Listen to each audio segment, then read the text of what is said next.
Hello YouTube, welcome on this fine day. Today we're going to play Oswald Fiddlebender in Historic Brawl. This deck aims to win by putting Paradox Engine, Aetherflux Reservoir and Ancestral Statue on the field at the same time to gain infinite life with enough mana rocks and just shoot the opponent to death.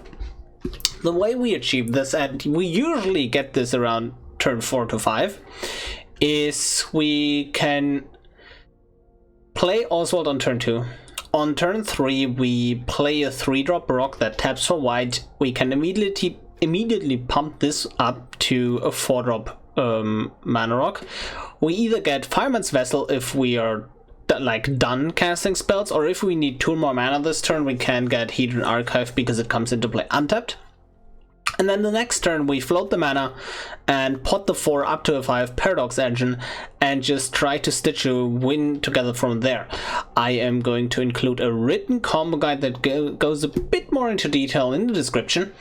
But the basic lines we're usually having is with enough rocks, Paradox Engine and Mystic Forge we can just get there by pure value. We have some lines where we Ancestral Statue, return a cheaper artifact to the hand, let the statue go to the graveyard, Workshop Assistant, and honestly sometimes you don't even need Ancestral Statue because Mystic Forge, Paradox Engine, Aetherflux kind of does the same thing. We can basically ritual out our mana. If we have another 4 on the field, right, we float the mana from the vessel, use 1 mana to get a Gilded Lotus untapped, and that basically nets us 2 additional mana and have a bigger rock for future untaps. So if we need to ritual something out, we can do that. We have Teferi's Protection and God's Willing for general protection, and we do have a lot of interactive pieces at different costs in our curve, right? We do play Blinkmoth Nexus and Treasure Vault because they're artifact lands. Blinkmoth Nexus you need to turn into creature first, then you can sacrifice it. That can get you a 1, like Hope of Ghirapur if we need to find through counterspells, Grafdigger's Cage if we're playing against something like Kinnan. And yes, Grafdigger's Cage plus Mystic Forge is a non-bow, but at the same time we can just sacrifice the cage when we're ready to pop off, and that is not really an issue. Other than that, over half of the deck is artifacts, and that is an important piece in the deck building construction because that does mean that on average we will always hit something off the forge, and that it's just important to keep on the back of your head.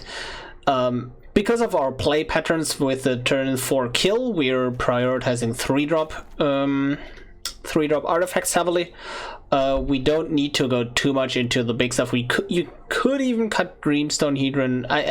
Most of the deck is filler right now because we went from 6 to 100 cards, and yeah, we do need to just come by because we used to not run any of the 2-mana draw engines except Ichor Wellspring, because that also draws us a card when it leaves the battlefield as well by sacrificing it to Oswald, so it's essentially drawing us 2 cards. And we don't need too much more than that because the only thing you need a critical mass of is like 3 drops, and that's the critical mass is 2, so that's not a lot to ask for in the first place, right? And then it's just silver bullets all the way through. You can also just in a match against Kinnan, for example, we go first, for example, right? We play Oswald turn 2, they play Kinnan and stuff on turn 2. Now we go into Portable Hole, exile the Kinnan, goes back to the command zone, they replay it. Now it's on the battlefield. Well, it's not exiled with Portable Hole, so we can sacrifice the Portable Hole into a Glass Casket. We can pot up any 2-drop into a Sculpting Seal, copy Glass Casket, and just keep him off the board that way. So we do have a lot of interaction in this deck, and I do think this is currently the best combo deck to play in Historic Brawl. Anyways, I hope you enjoy the games, and I will see you. We are up against Fblthp, the Lost. Against Mono Blue, Hope of Ghirapur is insanely strong because the only way they meaningfully interact with Oswald is counter magic, and Hope of Ghirapur just stops that right in their tracks.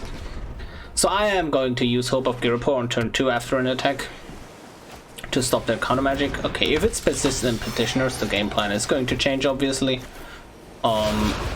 We do have a lot of game against petitioners because we can just keep them from getting the 4th petitioner onto the field. I'm not sure why they didn't choose Brewback as their commander, but Mill in general is not as scary as one might think for our deck. If they get extremely lucky, it's obviously really good, but we're not playing around our opponents being extremely lucky, right?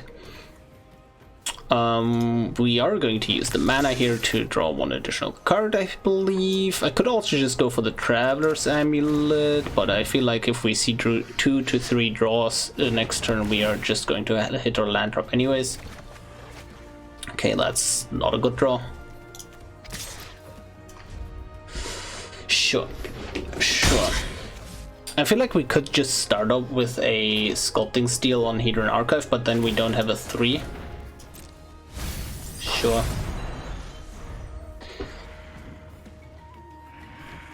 Because this also copies the CMC of the card. So let's see. Paradox. Gimme. I feel like I wanna just, you know, Hope of Ghirapur them right now. But let's just do that in the first place anyways. Sure, hit you with Hope, activate Hope. I mean, I should have done that as the first thing in this turn anyways, but I don't think they're running anything else besides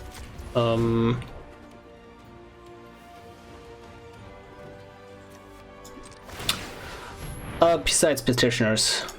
Okay, now we get the second rock.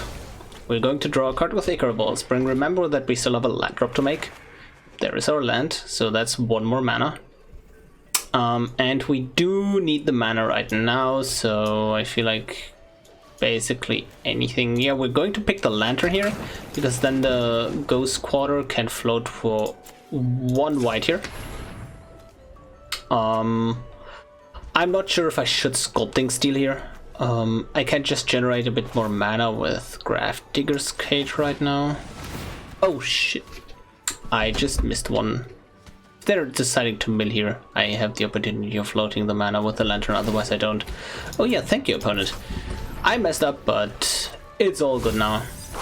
Okay, that is a good information to have. So yeah, that's interesting that we don't have access to that now.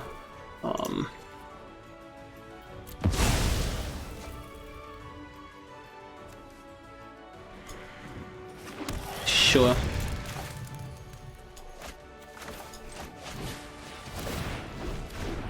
Should have activated Forge first.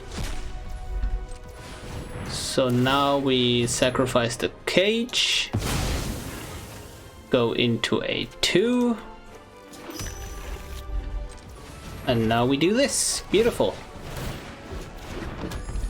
We proceed to play our whole deck, and I'm going to play off the top of the deck first. Now I'm holding full control because Mystic Forge is untapped, and if I see something like a Mana Tithe, for example, on top, I can activate Forge in response, and now it's untapped again. Beautiful. Good stuff. Nobody saw that. It's fine. It's fine, guys.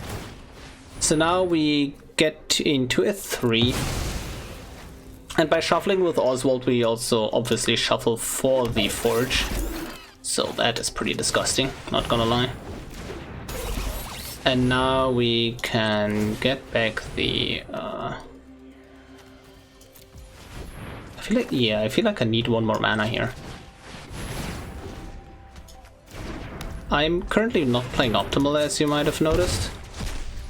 But that is due to the fact that I simply don't think we're going to whiff this turn.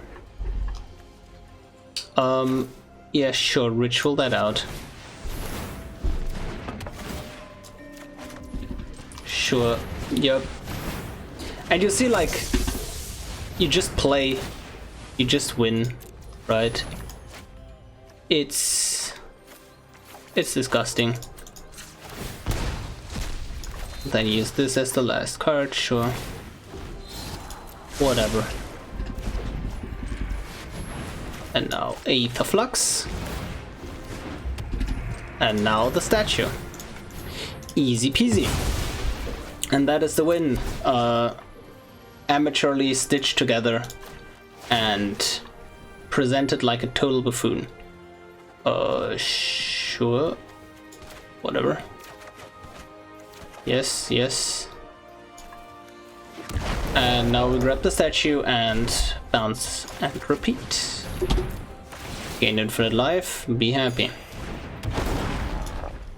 And you see, like, you have a myriad of different combos you can approach here. And they all kind of end up the same way, where you just kill the opponent, and that's the goal, right? But even if you don't play this optimally and just focus on the entertainment value of the video, you still get there.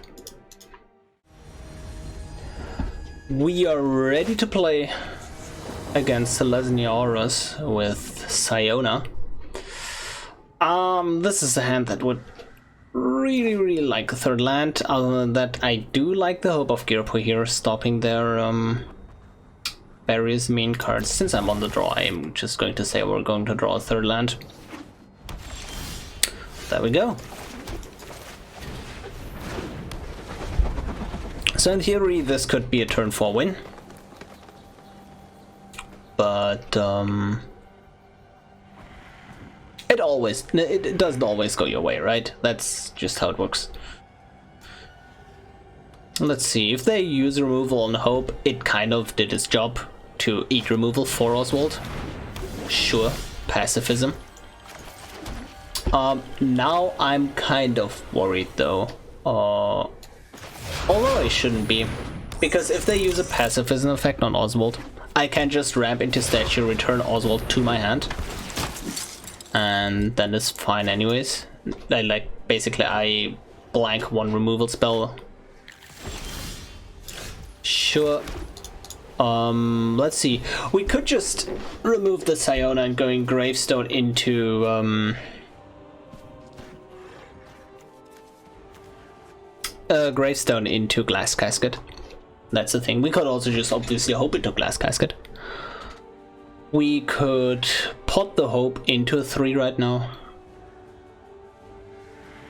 Let's see if we use 2 mana. I think it's just best to be safe here. Just stick to what we know is going to be good. Do I want to play at the Gravestone right now? I don't think I want to. Do I want to cycle the Resolve? I don't think I want to. Sure, let's go. Let's do it like this. Let's do it like this. A safer, like a play that you sometimes do against control decks is just get the Mystic Forge as a 4 if you know that you're going to the really grindy game. If you think you can't kill them as early as you'd like to. So you just go into the commit to the grindy game with just getting a forge early, and that just alone just generates a ton of value. So let's do this. Paradox. Float the mana. Upgrade you into a rock. Sure.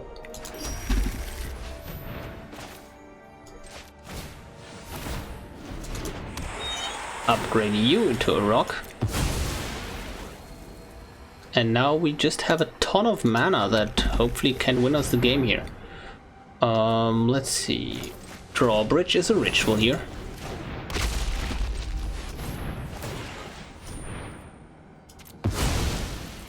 And let's Mystic Forge for the win. Hold full control. Sure, let's exile that. Hello? Hello? Yes, activate you. Okay, the opponent preemptively surrendered. Not sure if that was the correct play there. I think we would have gotten there, but GG, I guess. Lolth the Spider Queen, and it's going to be reds. I'm telling you, because there was a list on Reddit. Somebody posted how to get your first win without spending any wild cards or something, and it was just a Lolth red stack. And for some reason, Oswald gets matched up against that. And if the opponent goes first, it can get spicy. So we just basically go for full speed here. So we go Key, Oswald, Manolith. Yeah, we just generate a huge amount of mana next turn. Huge amounts of mana. It's going to be huge. No blocks, obviously. Who would have guessed? So now Manolith. Hedron Archive. Get that out of the deck. Sure. Now untap the archive. Generate that mana. Yup. And I feel like... Sure, get the map so we can hit the land drop next turn. And they can't kill us here, because they only have reds. And we hopefully kill them, because we have Paradox. Let's see. Don't forget to use this first for 1 additional mana. Sure, let's go Paradox. And yeah, let's go into the Mystic Forge straight away. We use this for the shuffle.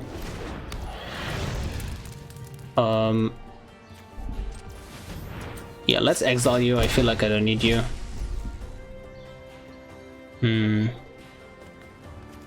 I feel like this is not what we want. We just want mana right now. And if we have enough mana, we can just kill the opponent. So, sure, Signet for more mana.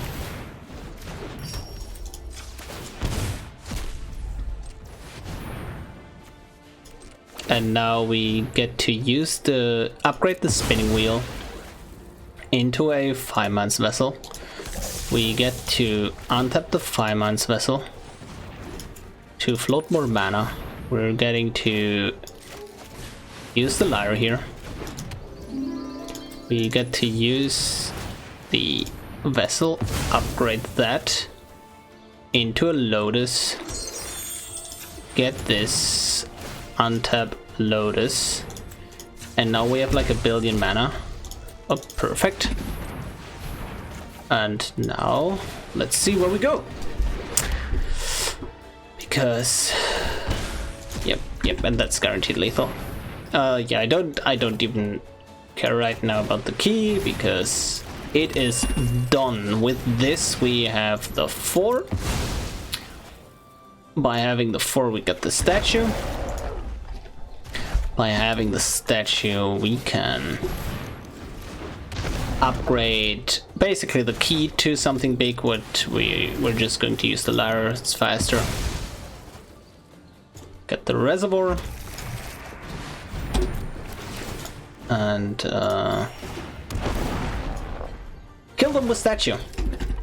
Good game, opponent, good game. I knew your plan all along. Haha. GG. Mono black sacrifice or life drain with Ayara. Let's see.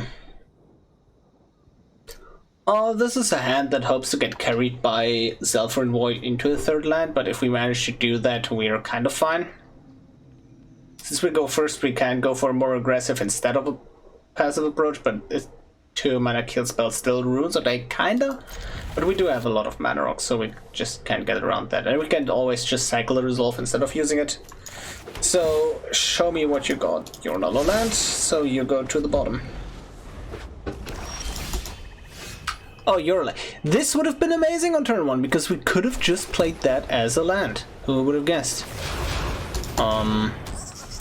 We can still have 2 more draws for a land here. It's reds. Of course it is reds. Why should it not be reds, right? Sure. And we do have a slow start. If I knew it was rats, like, you can basically play any black commander with rats and you're like, oh my god, they're rats. How did I not see this coming? But that's not how it works.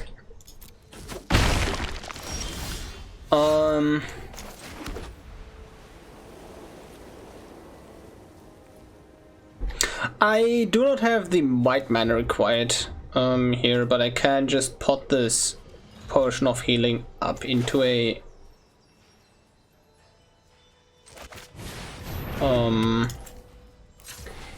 4 if I wanted to, but I feel like Mana Tithe, Hedron Archive, dropping another rock here is pretty good, because then we have a rock going into a combo turn. And again, we are 1 turn slower because we didn't draw the land. Or we drew the wrong land at the wrong time, aka the only tap land in the deck. And that is game. GG.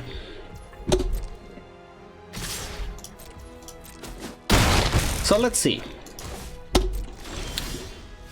Order of importance. Archive. You are now a Paradox Engine. Paradox Engine, do your thing and untap my cards, please. Start with the rocks because we don't need the mana.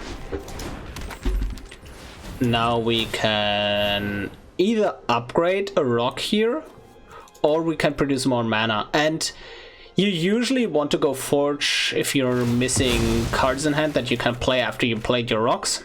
But we do not have that situation here. So let's see what's in our graveyard right now. There are rocks in our graveyard. So I can actually just go with the Workshop Assistant. But I feel like I need the mana right now. Yeah, let's go with the mana. Because I do not need the cards, basically. Because I have so many playables in hand. Yep. So now pot this up into a Fire Mines vessel, actually. Get more rock action going on. Now we upgrade you into an Ancestral Statue, and now we go even in mana. And why is that important, you might ask? Because now we can just upgrade the 2 into a 3 for free. Or at least, yep, now we go into Lotus. Now we generate mana.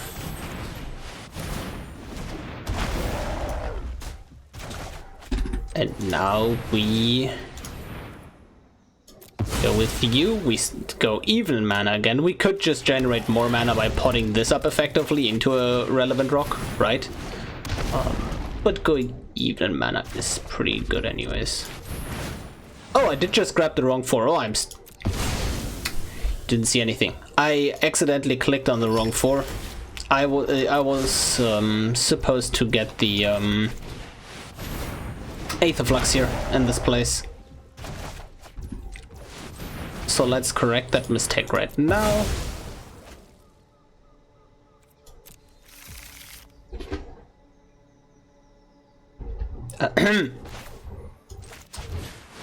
You know, guys, I wasn't even looking at my hand. I wasn't even looking at my hand. It's fine. This is fine. Oops. Still got there. Obviously. Okay. So you can see, like, we didn't even need 3 playables in our hand at all to combo off here. Pretty deterministically, that is. And we didn't even need the Aetherflux in hand either. So yeah, we could have had a much smaller hand, or like more lands in hand, and we still would have won. So GG. We are ready to play against Lurrus of the Dream Den. My build with Lurrus would be a black-white aggro disruptive deck by bringing back cards like Thalia or just stacks pieces. But it's just going to be rats again, right? So, with the most likely thing that we're up against, if that is rats, if one of these 2 cards was a land, I would snap keep this. But again, we can just mulligan aggressively. Grafdigger's Cage is really good against Lurrus, and we have double 3. Yeah, let's see how they react to a turn 1 Grafdigger's Cage. That's even just good if they're not rest. Ah, yes. Beautiful. Beautiful. So let's see. It's reds. Who would have guessed? Man, the creativity on these guys. I sadly can't get the archive right now. I would have loved to get the archive to cycle the prison. But alas, we have to get the vessel. And that's also why it's just good to have 2 4-drops available. I think I would play a third one. I'm not even sure if I would. I mean, I would in 100 cards, but in 60 cards I wasn't sure. But in 100 cards you have so much filler that it doesn't matter. Okay. Paradox. And we start with the archive to produce a shit ton of mana, basically, right? Yep.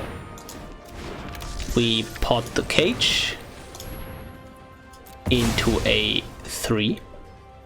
A 2, I mean. A color 2 to be preferred. And now we can just go infinite. Because this is our Guild Lotus. Now, we would pot up a 3 into a statue and still win, but since we already have it in hand, we're just going to play like this.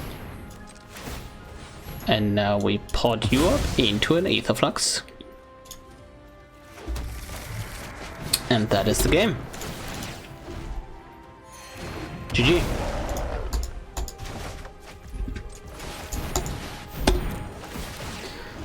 GG. Okay. I feel like I'm just gonna be honest with you. I think I would recommend Reds as a historic Brawl decks if you're just interested in getting the 1 win, because it's basically 0 investment, right? It's just a bit uninteresting to me to play against. Anyways, GG. Extus, woo, let's go. In theory, this should be a deck that's very hard to deal with. If they designed it with like pretty much only 1 and 2 drops, a few 3 drops that ping people when sacrifice, and just cut all the sacrifice outlets and just go turbo Extus. So that should be a rough matchup for us. I'm not sure if they chose that kind of build though, or if they just chose around to chose to play around the front side here. Broadback I do love.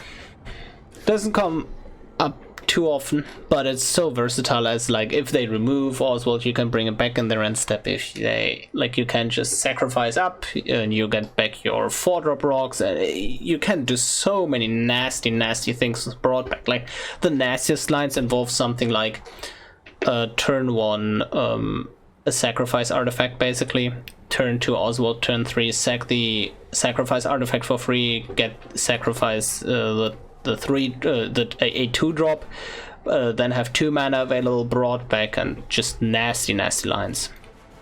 Anyways, has mana. This is effectively a 6-card hand because statues kind of. You usually don't need it in your hand. That's the basic idea. Glass Casket can deal with the Blood Avatar token. That is awfully suspicious. That is awfully suspicious. I'm just going to play a land. What are you going to do, opponent? You can't stop me. I think they have a lightning bolt. Or a lightning strike, something like that. And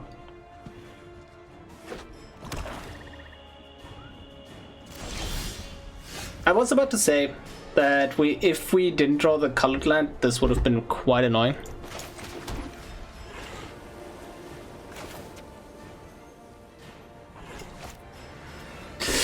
Let's see, we can't.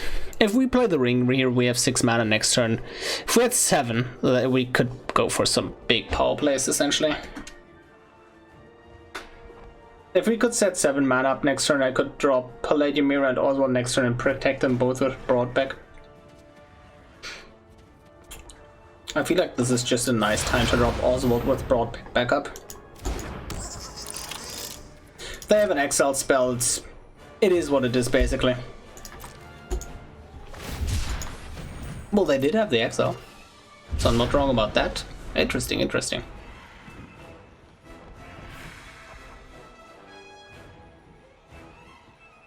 Let's see. Let's see. Turn 3 kills are theoretically possible with this deck, but you need like a 5 or 6 card specific hand for that to go off with like Mox Amber and whatnot. Sure, resolve. Yes, let's decline. Brought back. And get you. Sure. Oh, thank you, opponent. So, we want to pot a 3 up to a 4.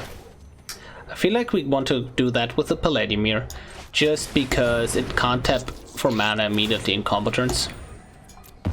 So we get the Hedron Archive here. That way we can just drop one more rock, and this is what's winning us the game against removal, by just having so much mana that we can just repeatedly play Oswald. Like, mana effectively blanks their removal in the long term. Which is pretty hilarious if you're gonna ask me. I feel like this is just pure Extus control. If they want to play that game, sure. I have a Crashing Drawbridge and an Oswald. Remove both, please. Because now they can't Blood Avatar. Ooh, wow, that is Never seen water burn. annoying.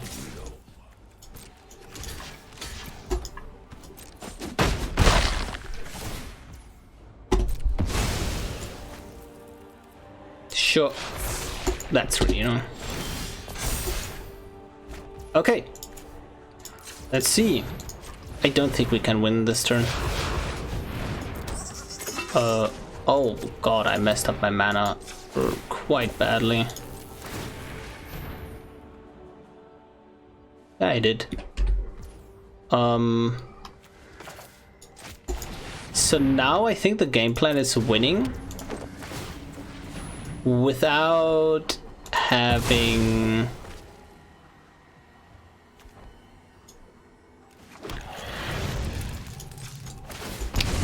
Oswald on the field, and that is possible, and that's a perfect draw here. Because we can do just No fire, no win steel. without Oswald. 1, 2, 3, 4, 1, 2, 3, 1, 2, 3, 4, 5. I think it doesn't matter, both will get discarded. But I do think that at the same time they're going to have trouble. Oh, this is a Steal Your Creature deck, pretty cool. And now they can sacrifice it to Extus. Oh yes, I love this. At the same time, their kill pressure is quite low. Bit too low, I think. Because we're just going to drop Adventure Sphere next turn. And to play around any discard spells, I'm just going to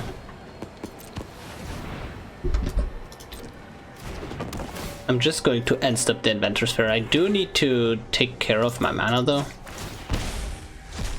Basically. Let's float, float, float. I feel like this is better.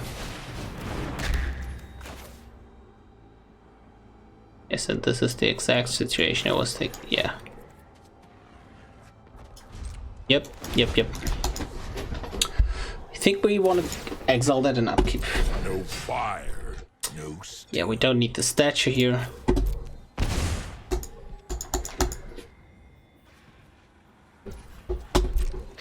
Take 6. We go down to 5, so we can. This is getting spicy.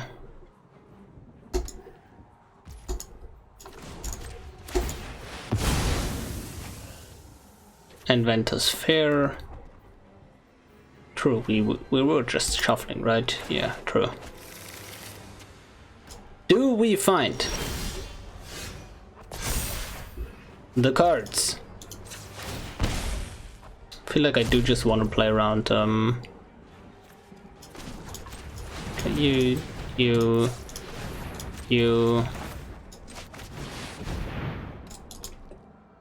I feel like I want to play around Lightning Bolt, honestly. Like, I really don't want to go to 3. Oh, fuck. That was not my intention.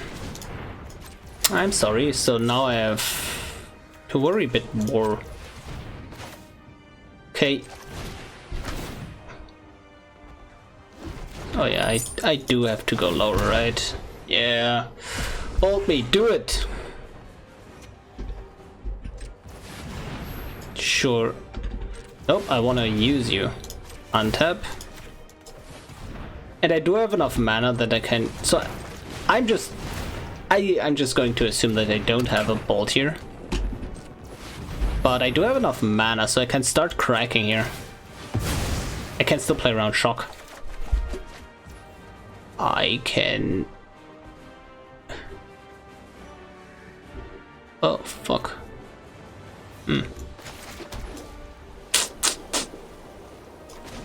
Crack you, draw a card. Wow. Wow.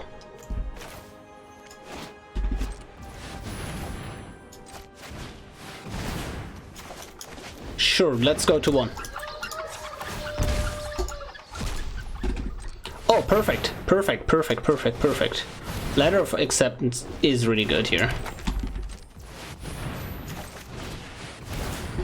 Because that allows us to draw 1 more card. Yes. Go ahead.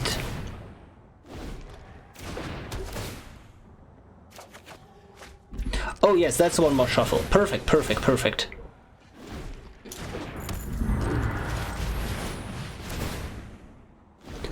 Ooh, that is really good as well.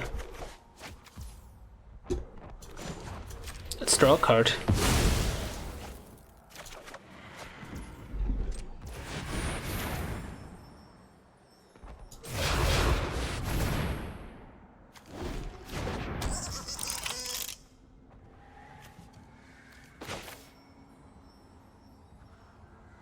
Oh, I think we can go further, right? Yeah, we still have a chance to win this turn, and I really want to win this turn if I can do so. Is there a way for me to cut one more damage in? One card deeper here? I don't think there is, right? Yeah, so I have to basically end the turn on 1 HP with the Teferi's protection up.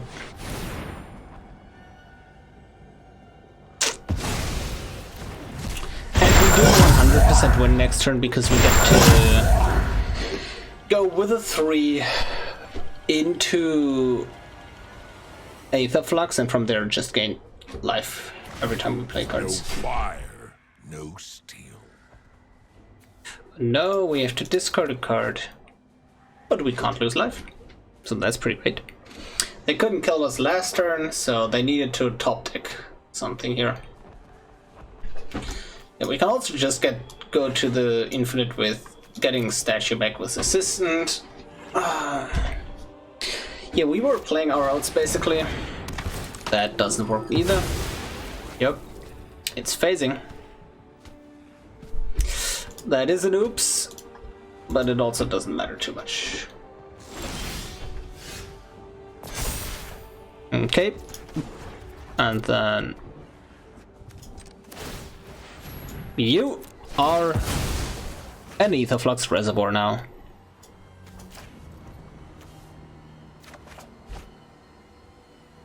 Yep. GG. And if they held the bolt until now, they're true chats. So that's 1, 2. How much mana do we have on rocks right now? I see 5.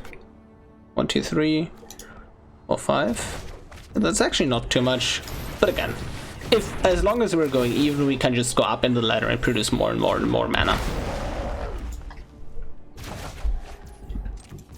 So let's see. 4. I think this is a bit faster because we don't have to target with a statue. Sure.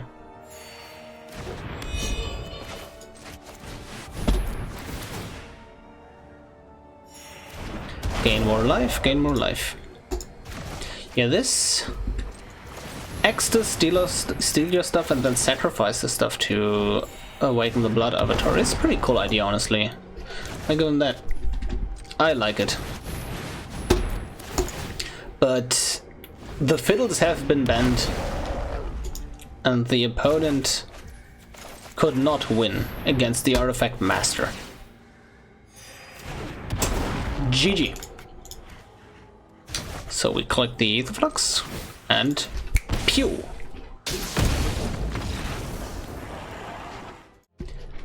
We are finished with the games. I hope you enjoyed them as much as I did, and as you can see, the deck is not necessarily easy to play. The two main things you can do to improve your gameplay with this deck is, first and foremost, realize what kind of game you're playing. If it's a game where you can just drop Oswald, you can just try to go for the turn 4 or 5 win. Or if it's a game where you need to go slower, you're not in imminent danger of dying. Or even if you think it's going to be super grindy and just sometimes lock them out with like a turn 5 or 4 Godfarer statue by dropping a Gilded Lotus, potting it up into a statue. You can drop an early Mystic Forge, try to grind them out that way. And then the second thing that will improve your gameplay is, after you realize your game plan, actually executing it. And that's a whole nother beast as well, right? Because as you can see, you do have a lot of deterministic wins. And those are just practice. Your 5-10 first games are going to be trash. That's just going to be that's just going to be how it is. And even the 50th game could be trash. You could have a great game, you could have a bad game. It's just a lot to think about in this deck. Yeah,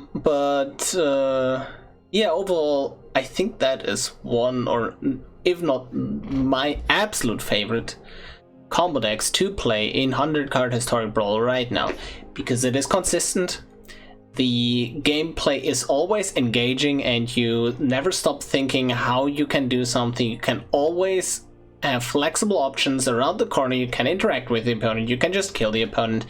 You have plenty of options in this deck. And overall, I just think this is one of the absolute best decks to play if you're piloting it correctly. On a different note, if you want to make a budget version of this deck, you could cut cute cards. Well, not cute cards, like Broadback is a really good card, right? But you could cut those. The main cards you do need are like Paradoxes, Gilded Lotus, basically the cards you saw me play most of the games, right? Like the integral combo pieces. Those are the cards you really need. And when you have those, you can start adding more niche cards like Swords to Plowshares. You can start adding specific answers to specific decks like Grafdigger's Cage, and build from there. Other than that, tell me what card you might think is missing. What card choices are out. For example, Entrancing Lyre seems kind of bad. Just kills the Oswald mirror match. You play Lyre, you put that onto the Oswald, and it's really annoying for them to deal with. So tell me what you think of the deck. Tell me what you would improve, and I hope to see you in the next video. And remember, combo guide is in the description. See ya.